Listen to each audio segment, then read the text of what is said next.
राज्य सरकारनं पुण्यश्लोक अहिल्यादेवी होळकर शेतकरी कर्जमुक्ती योजनेसाठी पहिल्या टप्प्यातील शेतकऱ्यांच्या कर्ज खात्यावरती निधी वितरित केलाय, अशी माहिती राज्याचे मुख्यमंत्री देवेंद्र फडणवीस यांनी आज म्हणजेच 7 ऑगस्ट रोजी पत्रकार परिषदेत बोलताना दिली आहे। त्यासोबत उर्वरित कर्ज खात्यावरती रक्कम कधी जमा होईल याबाबतही स्पष्टीकरण मुख्यमंत्र्यांनी दिलंय। मग किती शेतकऱ्यांच्या खात्यावरती आज रक्कम ही वितरित करण्यात आलेली आहे, 12 लाख खाती परत का पाठवण्यात आली, त्याबाबतचं कारण मुख्यमंत्र्यांनी काय दिलं, सिबिल स्कोअरवरती परिणाम होणार का आणि प्रोत्साहनपर अनुदान कधी मिळणार, मुख्यमंत्री पत्रकार परिषदेत या सगळ्या विषयांवरती काय म्हणाले जाणून घेऊया आजच्या द ॲग्रो वन शो मध्ये। त्यामुळे तुम्ही व्हिडिओ शेवटपर्यंत नक्की बघा।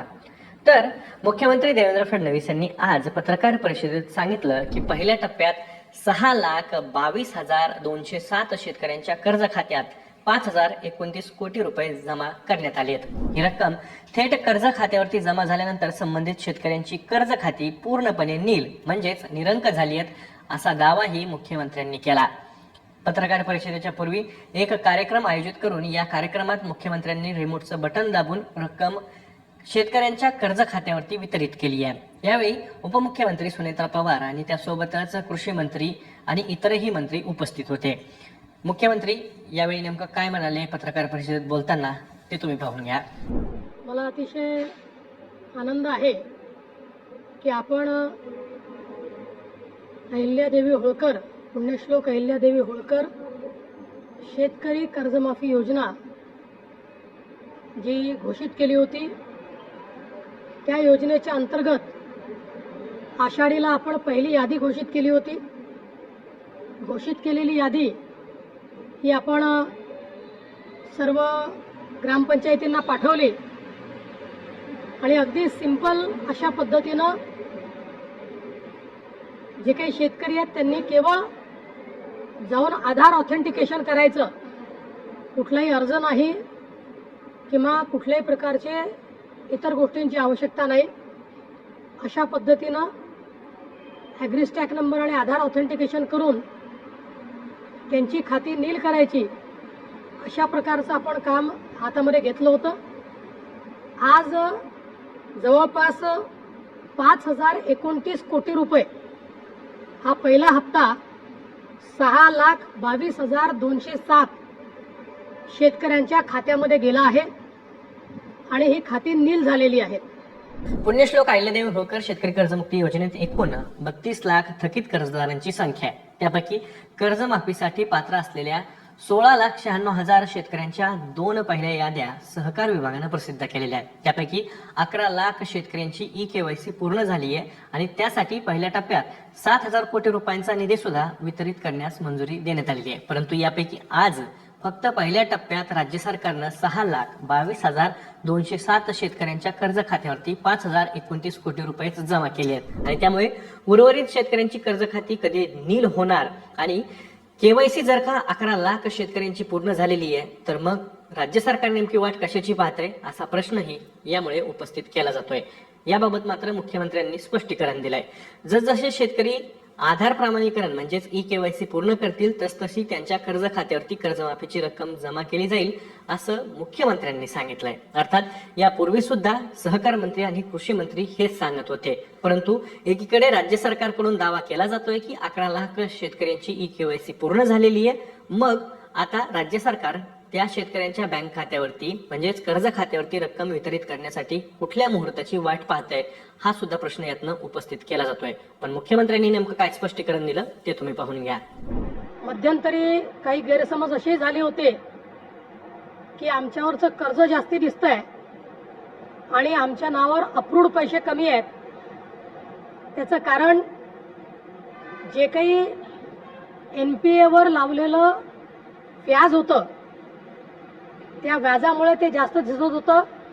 बँकांनी ते व्याज रद्द केल्यामुळे आता अकाउंटमधले पैसे आणि शासनाने त्यांच्या अकाउंटला भरलेले पैसे म्हणजे कर्जाचे पैसे अकाउंटमधले आणि शासनाने भरलेले पैसे हे सारखे असल्यामुळे ही अकाउंट नील झालेली आहेत।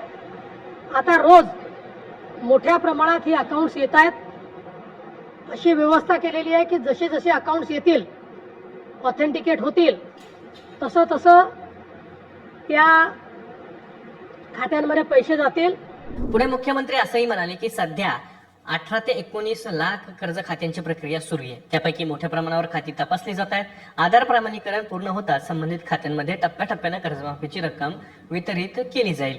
मात्र या प्रक्रियेदरम्यान 12 लाख कर्ज खाती बँकांकडे परत पाठवण्यात आली आहेत. याबाबतही मुख्यमंत्र्यांनी स्पष्टीकरण दिलं. मुख्यमंत्री नेमकं काय म्हणाले पाहून घ्या. अजूनही म्हणजे जवळपास हे 18-19 लाख अकाउंट जे आहेत याची प्रोसेस चालली आहे. 12 लाख अकाउंट जे आहेत हे बँकांना परत पाठवलेले आहेत, कारण बँकांनी त्यात चुका केलेल्या आहेत. बँकांनी हे सांगितलंय की साधारणपणे आठवड्याभरामध्ये तेही अकाउंट सुधारून आम्ही परत करू. त्यामुळे मला असं वाटतं की आता हे जे काही सगळे अकाउंट्स आहेत हे सगळे क्लिअर होऊन आणि त्याच्यामध्ये पैसे टाकण्याची सुरुवात झालेली आहे. पुढच्या काळामध्ये सगळे जेवढे अकाउंट्स ऑथेंटिकेट होतील त्या सगळ्या अकाउंट्समध्ये पैसे टाकून आपल्या शेतकऱ्यांना कर्जमाफीचा पूर्ण जो काही बेनिफिट आहे हे आपण त्या ठिकाणी देणार आहोत. मुख्यमंत्र्यांच्या म्हणण्यानुसार ही प्रकरणं पूर्णपणे तांत्रिक स्वरूपाची आहेत. काही ठिकाणी एकाच खात्याची नोंद 2 वेळा झाली आहे. काही ठिकाणी नाव किंवा खाते क्रमांकात तफावत आहे, तर काही ठिकाणी आधार क्रमांकाची माहिती जुळत नाहीये. संपूर्ण प्रक्रिया डिजिटल आणि डीबीटी पद्धतीनं होत असल्यामुळे प्रत्येक माहितीची पडताळणी आवश्यक आहे, असा दावाही मुख्यमंत्र्यांनी केला. या त्रुटी दुरुस्त करण्यासाठी खाती बँकांकडे परत पाठवण्यात आली आहेत. बँकांनी साधारण आठवड्याभरात ही दुरुस्ती पूर्ण करून सुधारित माहिती राज्य सरकारकडे पाठवावी असं आश्वासन सुद्धा दिल्याचं मुख्यमंत्र्यांनी यावेळी सांगितलं. खरं तर यापूर्वी सुद्धा 1,40,000 शेतकरी हे विविध कारणांनी म्हणजेच वेगवेगळ्या कारणांनी या कर्जमाफीपासून बाहेर पडलेले आहेत किंवा कर्जमाफीतनं वगळण्यात आलेले आहेत. आता मुख्यमंत्री याबद्दल काय म्हणाले ते तुम्ही पाहून घ्या. टेक्निकल त्रुटी आहेत. काही ठिकाणी अकाउंट दुबार आलेले आहेत, त्यामुळे ते 2 अकाउंट आहे की 1 अकाउंट आहे हे पाहावं लागणार आहे.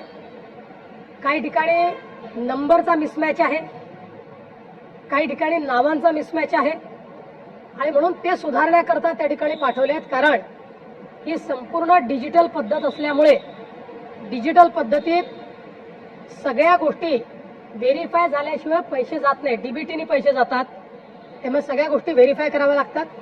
म्हणून या छोट्या छोट्या चुका आहेत त्या बँका ऑथेंटिकेट करून देणार आहेत. कर्जमाफीची प्रक्रिया पूर्ण होण्यासाठी किती वेळ लागेल असा प्रश्न राज्यातल्या असंख्य शेतकऱ्यांच्या मनात उपस्थित झालेला आहे. हाच प्रश्न आज पत्रकार परिषदेमध्ये मुख्यमंत्री देवेंद्र फडणवीस यांना उपस्थित करण्यात आला. साधारण 1 महिन्यात 80% काम पूर्ण करण्याचा प्रयत्न आहे असा दावा मुख्यमंत्री देवेंद्र फडणवीस यांनी या प्रश्नावरती उत्तर देताना दिला. मात्र उर्वरित 20% प्रकरणांमध्ये काही तांत्रिक किंवा कायदेशीर अडचणी असल्यामुळे त्यांना अधिक वेळ लागू शकतो असं सांगत त्यांनी एक उदाहरण सुद्धा दिलं. ते यावेळी म्हणाले की काही ठिकाणी वडिलांच्या नावावरती कर्ज आहे, पण त्यांचे निधन झालेले अशा प्रकरणांमध्ये वारस नोंद, म्युटेशन आणि इतर कागदपत्रांची पूर्तता झाल्यानंतरच कर्जमाफीची रक्कम जमा करता येते. त्यामुळे अशा प्रकरणांचा निपटारा होण्यासाठी काहीसा वेळ लागतो असा दावाही मुख्यमंत्र्यांनी केला. बघा, 1 महिन्याभरात झाला पाहिजे, पण त्यात आपला जुना जो साधारणपणे अनुभव आहे त्याच्यामध्ये 80% काम 1 महिन्यात होतं. 20% कामाला वेळ लागतो, कारण त्यात काही ना काही अडचणी, इतका लाखो शेतकऱ्यांचा जो रेकॉर्ड असतो, कुठे शेतकऱ्याची अडचण असते, कुठे बँकेची अडचण असते. काही ठिकाणी आता असेही केसेस आहेत की वडिलांच्या नावाने कर्ज आहे, वडील गेले आहेत, मग ते म्युटेशन करून ते कर्ज त्या ठिकाणी आपल्याला रद्द करायचं आहे. अशा कागदपत्राच्या पूर्तता चालत असतात, पण 80% काम मात्र वेळेत होतं. अलीकडे शेतकरी नेते रविकांत तुपकर यांनी ओटीएस साठी पात्र असलेल्या शेतकऱ्यांचा सिबिल स्कोअर खराब होईल असा आक्षेप घेतला होता. त्यावर मुख्यमंत्री देवेंद्र फडणवीस यांनी असं सांगितलंय की कोणत्याही पात्र शेतकऱ्यांना नवीन पीक कर्ज मिळताना कोणतीही अडचण येणार नाही. त्याबाबत सर्व बँकांना स्पष्ट सूचना ह्या देण्यात आलेल्या आहेत. तसंच काही ठिकाणी या योजनेत ओटीएस करण्यात आलं असून त्यामुळे सिबिल स्कोअर खराब होईल अशी अफवा पसरवली जाते असं सुद्धा मुख्यमंत्री म्हणाले. काही अशाही पद्धतीनं अफवा पसरवल्या जात आहेत की ओटीएस झाला त्यामुळे सिबिल तुम्हाला लागेल. असं कुठेही नाही. यात कुठलंही ओटीएस नाहीये. फक्त लावलेलं जास्तीचं व्याज हे रद्द केलेलं आहे. बाकी पूर्ण पैसे सरकार भरते. त्यामुळे कुठल्याही शेतकऱ्यावर सिबिलची अट लागणार नाहीये. अलीकडेच अनेक शेतकऱ्यांच्या मनात एक प्रश्न होता की माझ्या कर्ज खात्यावरती दिसणारी रक्कम आणि राज्य सरकारनं मंजूर केलेली कर्जाची रक्कम ही वेगवेगळी दिसतेय, तर ती का दिसतेय यावर मुख्यमंत्र्यांनी मात्र आज स्पष्टीकरण दिलंय. बँकांनी एनपीए झाल्यानंतर आकारलेलं अतिरिक्त व्याज कर्ज खात्यात समाविष्ट केलं होतं, त्यामुळे थकबाकीची रक्कम जास्त दिसत होती. मात्र आता बँकांनी हे अतिरिक्त व्याज रद्द केलंय, त्यामुळे राज्य सरकारनं भरलेली कर्जमाफीची रक्कम आणि कर्ज खात्यातील थकबाकी समान झाली असून संबंधित कर्ज खातं पूर्णपणे बंद झालंय असंही मुख्यमंत्री म्हणाले. दरम्यान मुख्यमंत्री देवेंद्र फडणवीस यांनी कर्जमाफीच्या पुढील टप्प्याबाबतही माहिती दिली. त्यांच्या म्हणण्यानुसार पहिल्या टप्प्यात थकीत पीक कर्जाची कर्जमाफी केली जाते. त्यानंतर दुसऱ्या टप्प्यात नियमित कर्जफेड करणाऱ्या शेतकऱ्यांना प्रोत्साहनपर अनुदान वितरित केलं जाईल अशी ग्वाहीही मुख्यमंत्र्यांनी दिली आहे. परंतु वास्तविक अद्यापही 32 लाख थकीत कर्जदारांपैकी 16,96,000 शेतकऱ्यांचीच यादी प्रसिद्ध झालेली आहे. अजूनही मोठ्या प्रमाणात थकीत कर्जदारांची संख्या ही बाकी आहे, ज्यांची नावं अजून या यादींमध्ये आलेली नाही. त्यामुळे शेतकरी यादीची सुद्धा प्रतीक्षा करतायत. आता ही झाली सगळी मुख्यमंत्र्यांची बाजू, पण मुख्यमंत्री ज्या 20% प्रकरणातील तांत्रिक अडचणीसाठी अधिक वेळ लागू शकतो असं म्हणतायत, तिथेच शेतकऱ्यांची मोठी प्रमाणात कोंडी होती आहे. अनेक शेतकऱ्यांना ई-केवायसी करताना अडचणी येत आहेत. त्यानंतर कर्ज खात्यातील रक्कम दाखवताना त्यामध्ये मुदतीचा घोळ सुद्धा होत असल्याचा प्रश्न शेतकरी उपस्थित करतात. त्यामुळे शेतकऱ्यांमध्ये एक प्रकारे संभ्रम हा कायम आहे.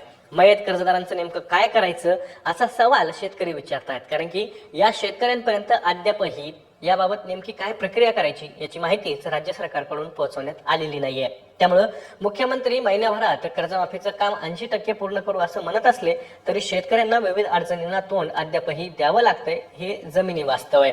तर दुसरीकडे राज्य सरकारची कर्जमाफी प्रक्रिया संत गतीनं सुरू असल्याचं दिसतंय. एकीकडे 11 लाख शेतकऱ्यांच्या ई-केवायसी पूर्ण झाल्याचं सहकार मंत्री सांगतायत, तर मुख्यमंत्री मात्र फक्त 6 लाख शेतकऱ्यांना निधी वितरित करून हळूहळू निधी जमा करत राहू असं आश्वासन देत आहे. त्यामुळे ई-केवायसी पूर्ण झालेल्या उर्वरित शेतकऱ्यांना का तात्काळ ठेवण्यात आलंय असा प्रश्नही राज्यातल्या असंख्य शेतकऱ्यांकडून उपस्थित केला जातोय.